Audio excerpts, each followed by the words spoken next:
Welcome to Quick Answers to Common Export Questions. I'm Kari Crane, editor of Shipping Solutions International Trade Blog. Let's jump into today's question. Are NAFTA and the USMCA the same? Not quite.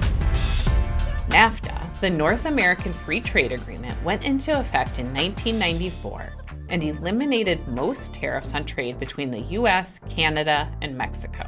In 2020, NAFTA was replaced by a new agreement, the United States-Mexico-Canada Agreement, or USMCA. While the USMCA kept the basic structure of NAFTA, it brought some important updates, especially for exporters. These include new rules for automotive content and labor standards, stricter intellectual property protections, changes to the Certificate of Origin process, and scheduled formal reviews of the agreement to ensure it is kept up to date.